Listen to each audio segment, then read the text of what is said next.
শহীদ উসমান হাদি আত্মার মাগফিরাত কামনা করছি এবং আবারও তার সন্তত পরিবার বর্গের সদস্যদের প্রতি সমবেদনা জ্ঞাপন করছি এবং তার হত্যাকারীদের অবশ্যই অবশ্যই আজকের মধ্যেই যেন আমরা জানতে পারি যে সেই হত্যাকারী কোথায় এবং কি স্টেপ নেওয়া হয়েছে সে বিষয়ে ছাত্রদলের দাবি রয়েছে, আমরা তা জানতে চাই।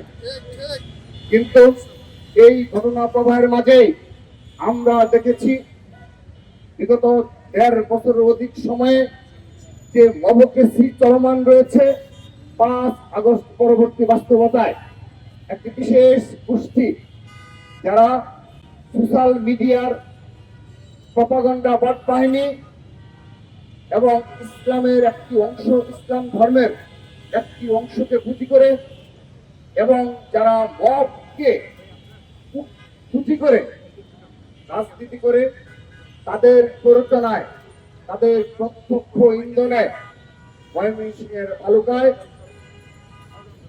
একজন পোশাক শ্রমিক, যিনি সত্যিকার অর্থে কোনো অপরাধ করেননি এবং ধর্ম অবমাননা করেননি, এমন কোনো কিছু করেননি বলে প্রতীয়মান হয়েছে, কিন্তু তাকে কে বা কারা একটি বিশেষ গোষ্ঠীর ইন্ধনে তার করুণ পরিণতি ঘটল। তাকে হত্যার পর প্রকাশ্য দিবলোকে ঝুলিয়ে আগুনে পুড়িয়ে দেওয়া হলো। কতটা হিংস্র, কতটা নৃশংসতা, সেটি ভাষায় প্রকাশ করার মতো নয়। এই বাংলাদেশ নিশ্চয়ই আমরা ৫ আগস্টের পরবর্তী বাস্তবতায় কখনো কল্পনাও করিনি।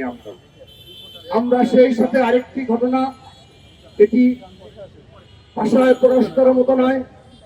৭ বছরের ছোট বাচ্চা আয়েশা আক্তার, যিনি তার পিতার কাছে এই আগুনে পুড়ে যাচ্ছে তখনও বাঁচার আকুতি জানিয়েছে, কিন্তু তার অসহায় পিতা বিএনপির নেতা তিনি বাঁচাতে সক্ষম হননি।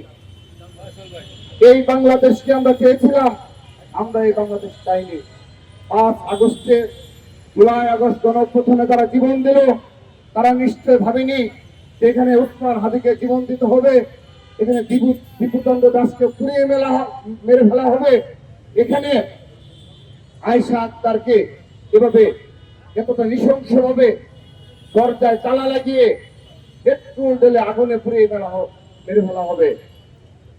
আমরা দেখেছি এই ছোট বাচ্চা আয়েশার চাকুতে